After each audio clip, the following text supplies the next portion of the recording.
ನೋಡಿ, ಪರಿಷತ್ನಲ್ಲೂ ಕೂಡ ಮೊಳಗಿದ ರಿಪಬ್ಲಿಕ್ ಕನ್ನಡದ ವರದಿ ಇದು. ಬಾಂಗ್ಲಾದೇಶದ ಅಕ್ರಮ ವಲಸಿಗರ ಬಗ್ಗೆ ನಿಮ್ಮ ರಿಪಬ್ಲಿಕ್ ಕನ್ನಡ ನಿರಂತರ ವರದಿಯನ್ನ ಪ್ರಸಾರ ಮಾಡಿತ್ತು. ಈಗ ವಿಧಾನ ಪರಿಷತ್ನಲ್ಲೂ ಕೂಡ ಇದೇ ಸುದ್ದಿ ಈಗ ರಿಫ್ಲೆಕ್ಟ್ ಆಗ್ತಾ ಇದೆ.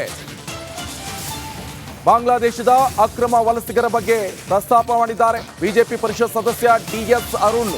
ಈ ವಿಚಾರವನ್ನ ಪ್ರಸ್ತಾಪ ಮಾಡಿರುವಂತದ್ದು. ಅಕ್ರಮ ವಲಸಿಗರನ್ನ ಯಾವಾಗ ಗಡಿಪಾರು ಮಾಡ್ತೀರಾ ಅಂತ ಪ್ರಶ್ನೆ ಮಾಡ್ತಾ ಇದ್ದಾರೆ ಸಿದ್ದರಾಮಯ್ಯ ಸರ್ಕಾರಕ್ಕೆ. ವಾಸವಾಗಿರುವಂತಹ ಜನರು ಎಷ್ಟು ಜನ ಇದ್ದಾರೆ, ಎಷ್ಟು ಕೇಸ್ಗಳಾಗಿದೆ, ಎಷ್ಟು ಜನ ಒಳಗಡೆ ಇದ್ದಾರೆ ನಮ್ಮ ಕರ್ನಾಟಕದಲ್ಲಿ ಅಂತ ಕೇಳಿದೆ. ಇತ್ತೀಚೆಗೆ ಚಿತ್ರದುರ್ಗದಲ್ಲಿ ಧವಳಗಿರಿ ಲೇಔಟಲ್ಲಿ 6 ಜನ ಸಿಕ್ಕಾಕಂತಾರೆ ಮಾನ್ಯ ಸಭಾಪತಿಗಳೇ. ಅದನ್ನು ಸೇರ್ಕೊಂಡಂಗೆ ಕೇವಲ 159 ಜನ ಬಾಂಗ್ಲಾದೇಶದವರಿದ್ದಾರೆ, ಕೇವಲ 24 ಜನ ಕರ್ನಾಟಕದಲ್ಲಿದ್ದಾರೆ ಅಂತ ಕೊಟ್ಟಿದ್ದಾರೆ.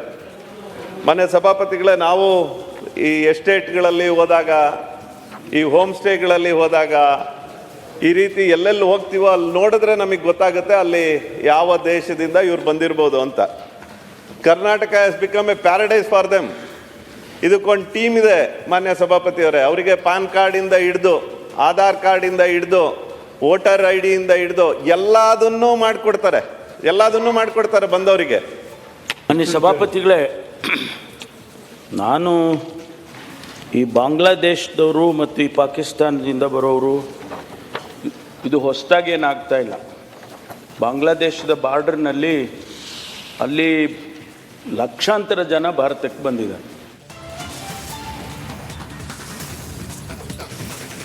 ನೋಡಿ, ಗೃಹ ಸಚಿವ ಹೋಗುವಂತಹ ಕೆಲಸವನ್ನ ಮಾಡಲಾಗ್ತಾ ಇರತಕ್ಕಂಥದ್ದು. ಅಂದ್ರೆ ವಿಪಕ್ಷಗಳಾಗಿಟ್ಕೊಂಡು ಒಂದು ತಾಳ್ಮೆಯ ರೀತಿ ವರ್ತನೆಯನ್ನ ಮಾಡುವುದಕ್ಕಿಂತ ಹೆಚ್ಚಾಗಿ ಅದರ ಬದಲಾಗಿ ಈ ಒಂದು ರೀತಿಯಾದಂತಹ ಅತಿರೇಕದ ವರ್ತನೆಯನ್ನ ಮಾಡುವ ಮೂಲಕ ಬಿಜೆಪಿಯ ವಿರುದ್ಧ ಮಾತನಾಡ್ತಾ ಇರ್ತಕ್ಕಂಥದ್ದು. ಅಂದ್ರೆ ಅಮಿತ್ ಶಾ ಅವರ ಹೇಳಿಕೆ ಏನಿದೆ, ಹಾಗೇನೆ ಪಾರ್ಲಿಮೆಂಟ್ ನಲ್ಲಿ ಕೆಲವೊಂದಷ್ಟು ನಿರ್ಧಾರಗಳನ್ನ ತೆಗೆದುಕೊಂಡ ಹಿನ್ನೆಲೆಯಲ್ಲಿ, ಅಂದ್ರೆ ಎನ್ಡಿಎ ಮೈತ್ರಿಕೂಟದಿಂದ ಒಂದಷ್ಟು ನಿರ್ಧಾರಗಳನ್ನು ತೆಗೆದುಕೊಂಡಂತ ಹಿನ್ನೆಲೆಯಲ್ಲಿ ಈ ಒಂದು ಪ್ರತಿಭಟನೆಗೆ ಮುಂದಾಗಿರ್ತಕ್ಕಂಥದ್ದು. ಅಂದ್ರೆ ಕಳೆದ ಪಾರ್ಲಿಮೆಂಟ್ ಸೆಷನ್ ಶುರುವಾದಾಗಿಂದನೂ ಕೂಡ, ಆರಂಭದಿಂದನೂ ಕೂಡ ಇಲ್ಲಿಯ ತನಕ ಒಂದು ದಿನವೂ ಕೂಡ ಸೆಷನ್ ಸರಿಯಾದ ರೀತಿಯಲ್ಲಿ ನಡೀತಾ ಇಲ್ಲ ಅನ್ನುವಂತ ಆರೋಪವನ್ನ ಬಿಜೆಪಿಗರು ಕೂಡ ಮಾಡ್ತಾ ಇರ್ತಕ್ಕಂಥದ್ದು. ಯಾಕಂದ್ರೆ ಒಂದಷ್ಟು ವಿಚಾರವನ್ನ ಇಟ್ಟುಕೊಂಡು ಈ ಬಾರಿಯ ಸೆಷನ್ ಬಹಳಷ್ಟು ಮಹತ್ವವನ್ನ ಪಡೆದುಕೊಳ್ಳುತ್ತೆ ಎನ್ನುವಂತಹ ನಿಟ್ಟಿನಲ್ಲಿ ಇತ್ತು.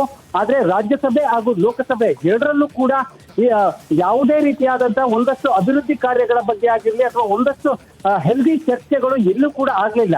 ಹಾಗಾಗಿ ಈ ವಿಚಾರವಾಗಿ ಸಂಬಂಧಪಟ್ಟಂತೆ ಇಂದಿನ ಪ್ರತಿಭಟನೆ ಏನಿದೆ, ಇದು ದೊಡ್ಡ ಮಟ್ಟಕ್ಕೆ ತೆಗೆದುಕೊಂಡು ಹೋಗಬೇಕು ಎನ್ನುವಂತಹ ನಿಟ್ಟಿನಲ್ಲಿ ಕಾಂಗ್ರೆಸ್ ತನ್ನ ಐಡ್ರಾಮವನ್ನ ಶುರು ಮಾಡಿದೆ ಎನ್ನುವಂಥದ್ದು ಮೇಲ್ನೋಟಕ್ಕೆ ತಿಳಿದು ಬರ್ತಾ ಇದೆ. ಯಾಕಂದ್ರೆ ಈ ಕಳೆದ ಹಿಂದಿನಿಂದನೂ ಕೂಡ ಕಾಂಗ್ರೆಸ್ ತನ್ನ ದೊಡ್ಡ ಮಟ್ಟದ ಹೋರಾಟವನ್ನ ನಟೇಶ್ ಮತ್ತೆ ನಿಮ್ಮನ್ನ ಸಂಪರ್ಕ ಮಾಡ್ತೀನಿ.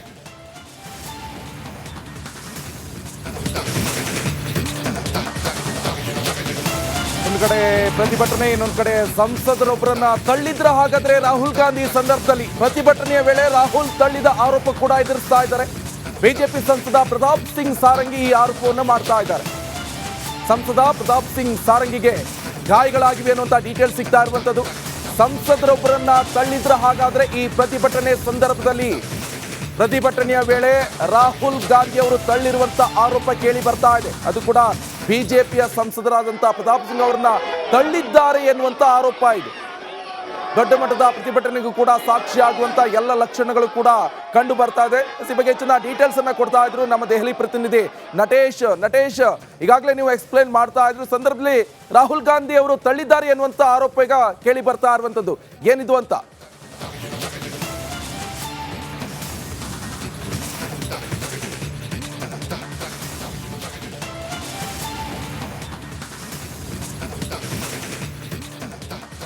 ಪ್ರತಿಭಟನೆಯ ಸಂದರ್ಭದಲ್ಲಿ ನಿಕೇಶ್, ಬಹಳ ಪ್ರಮುಖವಾಗಿ ಸಾಕಷ್ಟು ಕ್ರೌಡ್ ಕೂಡ ಇದೆ. ಹಾಗಾಗಿ ರಾಹುಲ್ ಗಾಂಧಿ ಅವರ ಪ್ರತಿಭಟನೆಯ ವರ್ತನೆ ಏನಿದೆ ಇದು ತೀವ್ರ ಸ್ವರೂಪವನ್ನು ಪಡೆದುಕೊಳ್ತಾ ಇದೆ ಎನ್ನುವಂಥದ್ದು. ಕಾಂಗ್ರೆಸ್ನ ಸಂಸದರು ದೊಡ್ಡ ಮಟ್ಟದ ಒಂದು ಪ್ರತಿಭಟನೆಗೆ ಮುಂದಾಗುವಂತಹ ಎಲ್ಲ ತಯಾರಿಗಳನ್ನು ಕೂಡ ಈಗಾಗಲೇ ಮಾಡಿಕೊಂಡಿರ್ತಕ್ಕಂಥದ್ದು. ಈ ಹಿಂದೆ ಕೂಡ ಸಾಕಷ್ಟು ಪ್ರತಿಭಟನೆಗಳನ್ನು ಮಾಡಿದ್ರು, ಆದರೆ ಪ್ರತಿಭಟನೆ ಕೂಡ ಯಶಸ್ವಿ ಆಗಲಿಲ್ಲ ಎನ್ನುವಂತಹ ಕೂಗು ಕಾಂಗ್ರೆಸ್ನವರಿಗೆ ಇತ್ತು. ಹಾಗಾಗಿ ಅಮಿತ್ ಶಾ ಅವರ ಹೇಳಿಕೆಯ ವಿರುದ್ಧವಾಗಿ ನಡೀತಾ ಇರ್ತಕ್ಕ ಈ ಒಂದು ಪ್ರತಿಭಟನೆಯನ್ನ ದೊಡ್ಡ ಮಟ್ಟದಲ್ಲಿ ತೆಗೆದುಕೊಂಡು ಹೋಗಬೇಕು ಎನ್ನುವಂತಹ ವಿಚಾರವನ್ನ ನಿನ್ನೆಯಷ್ಟೇ ಇದೇ ರೀತಿಯಾಗಿ ಸಭೆಯನ್ನ ಕೂಡ ನಡೆಸಿದ್ದು. ಪಾರ್ಲಿಮೆಂಟ್ಗಿಂತ ಮುಂಚಿತವಾಗಿ ಕಾಂಗ್ರೆಸ್ ಪಕ್ಷದ ಸಂಸದರು ಕೂಡ ಈ ಒಂದು ನಿರ್ಧಾರವನ್ನು ತೆಗೆದುಕೊಂಡು ಪ್ರತಿಭಟನೆಗೆ ಮುಂದಾಗಿರುವಂತದ್ದು. ಅದರಲ್ಲೂ ರಾಹುಲ್ ಗಾಂಧಿ ಅವರು ಬಿಜೆಪಿಯ ಸಂಸದರನ್ನ ತಳ್ಳಿದ್ದಾರೆ ಎನ್ನುವಂತಹ ವಿಚಾರ ಕೂಡ ಈಗ ದೊಡ್ಡ ಮಟ್ಟದಲ್ಲಿ ಚರ್ಚೆ ಆಗ್ತಾ ಇರ್ತಕ್ಕಂಥದ್ದು. ಅವರಿಗೆ ಗಾಯಗಳಾಗಿವೆ ಎನ್ನುವಂತಹ ಮಾಹಿತಿಗಳು ಕೂಡ ಸಿಗ್ತಾ ಇರ್ತಕ್ಕಂಥದ್ದು. ಅಂದ್ರೆ ಕಾಂಗ್ರೆಸ್ ವಿಪಕ್ಷದಲ್ಲಿದ್ದುಕೊಂಡು ಜೊತೆಗೆ ವಿಪಕ್ಷ ನಾಯಕರಾಗಿರುವಂತಹ ರಾಹುಲ್ ಗಾಂಧಿ ಅವರಿಂದ ಈ ರೀತಿಯಾದಂತಹ ನಡವಳಿಕೆ ಏನಿದೆ, ಈ ರೀತಿಯಾದಂತಹ ಅತಿರೇಕದ ವರ್ತನೆ ಏನಿದೆ, ಇದು ಬಿಜೆಪಿಗರ ಆಕ್ರೋಶಕ್ಕೂ ಕೂಡ ಕಾರಣ ಆಗ್ತಾ ಇದೆ. ಯಾಕಂದ್ರೆ ವಿಪಕ್ಷ ಅಂದ ಮೇಲೆ ಪ್ರಶ್ನೆಯನ್ನ ಮಾಡಬೇಕು, ಅದನ್ನ ಹೊರತುಪಡಿಸಿ ಅಂದ್ರೆ ಪ್ರತಿಭಟನೆಯನ್ನ ಕೂಡ ಮಾಡಬೇಕು. ಆದ್ರೆ ಈ ರೀತಿಯಾದಂತಹ ಅತಿರೇಕದ ವರ್ತನೆ, ಅತಿರೇಕದ ಪ್ರತಿಭಟನೆ ಎಷ್ಟು ಸರಿ ಎನ್ನುವಂತಹ ಆರೋಪವನ್ನ ಗಂಭೀರವಾಗಿ ಬಿಜೆಪಿ ಮಾಡ್ತಾ ಇರ್ತಕ್ಕಂಥದ್ದು. ಅಂದ್ರೆ ಈ ಒಂದು ಒಂದೇ ವಿಚಾರವನ್ನ ಇಟ್ಟುಕೊಂಡು ಬಿಜೆಪಿಯನ್ನ ಅಂದ್ರೆ ಬಿಜೆಪಿಯ ವಿರುದ್ಧ ಮಾತನಾಡುವಂತಹ ಕೆಲಸವನ್ನ ಮಾಡ್ತಾ ಇದ್ದಾರೆ ಎನ್ನುವಂತಹ ಆರೋಪವನ್ನ ಬಿಜೆಪಿ ಮಾಡ್ತಾ ಇದೆ.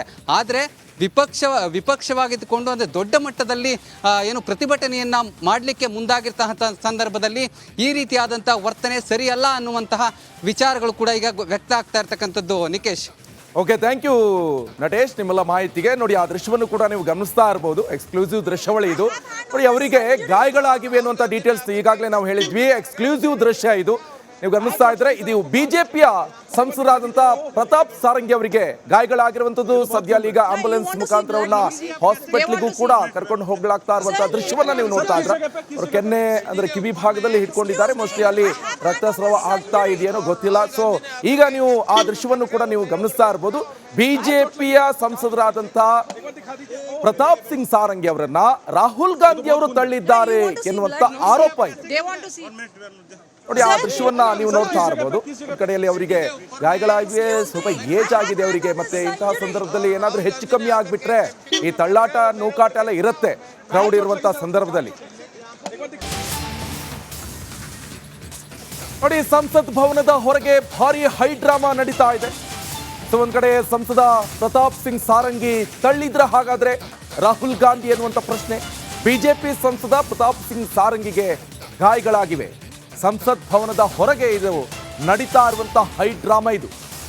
ಈಗ ಬಿಜೆಪಿ ವಿರುದ್ಧ, ಅದು ಕೂಡ ಅಮಿತ್ ಶಾ ವಿರುದ್ಧ ಕಾಂಗ್ರೆಸ್ನ ಸಂಸದರು ಪ್ರತಿಭಟನೆಯನ್ನ ಮಾಡ್ತಾ ಇದ್ರೆ ಅಮಿತ್ ಶಾ ಅವರು ರಾಜೀನಾಮೆ ಕೊಡಬೇಕು ಅಂತ ಕಾಂಗ್ರೆಸ್ನವರ ಪ್ರತಿಭಟನೆ. ಈ ಸಂದರ್ಭದಲ್ಲಿ ತಳ್ಳಾಟ ನೂಕಾಟ ಎಲ್ಲವೂ ಕೂಡ ನಡೆದು ಹೋಯಿತು. ಆ ಸಂದರ್ಭದಲ್ಲಿ ಪ್ರತಾಪ್ ಸಿಂಗ್ ಸಾರಂಗಿ ಅವರು ಬಿಜೆಪಿಯ ಸಂಸದರು ಅವ್ರನ್ನ ರಾಹುಲ್ ಗಾಂಧಿ ತಳ್ಳಿದ್ರು ಎನ್ನುವಂತ ಆರೋಪವನ್ನ ಈಗ ಬಿಜೆಪಿ ಅವರು ಮಾಡ್ತಾ ಇರುವಂತದ್ದು. ಸೊ ಇದು ಎಷ್ಟು ಮಟ್ಟಿಗೆ ಸರಿ ಅಂತ ಬಿಜೆಪಿ ಅವರು ಕೂಡ ಪ್ರಶ್ನೆಯನ್ನ ಮಾಡ್ತಾ ಇದ್ದಾರೆ. ಈಗ ಕ್ರೌಡ್ ಇರುತ್ತೆ ಪ್ರತಿಭಟನೆ ಸಂದರ್ಭದಲ್ಲಿ, ನೋಡ್ಕೋಬೇಕಪ್ಪ. ಅವ್ರಿಗೆ ಸ್ವಲ್ಪ ಏಜ್ ಆಗಿದೆ, ಏನಾದ್ರೂ ಹೆಚ್ಚು ಕಮ್ಮಿ ಆಗ್ಬಿಟ್ರೆ ನೋಡಿ ಕೆನ್ನೆ ಹತ್ರ ಹಿಡ್ಕೊಂಡಿದ್ದಾರೆ, ಕಿವಿ ಭಾಗದಲ್ಲಿ ಗಾಯಗಳಾಗಿವೆ ಅನ್ನುವಂಥದ್ದು ಡೀಟೇಲ್ಸ್ ಗೊತ್ತಾಗ್ತಾ ಇರುವಂತದ್ದು. ಸದ್ಯ ಅವ್ರನ್ನ ಈಗ ಆಂಬುಲೆನ್ಸ್ ಮುಖಾಂತರ ಹಾಸ್ಪಿಟ್ಲ್ಗೆ ಕಳುಹಿಸಿ ಕೊಡಲಾಗ್ತಾ ಇದೆ.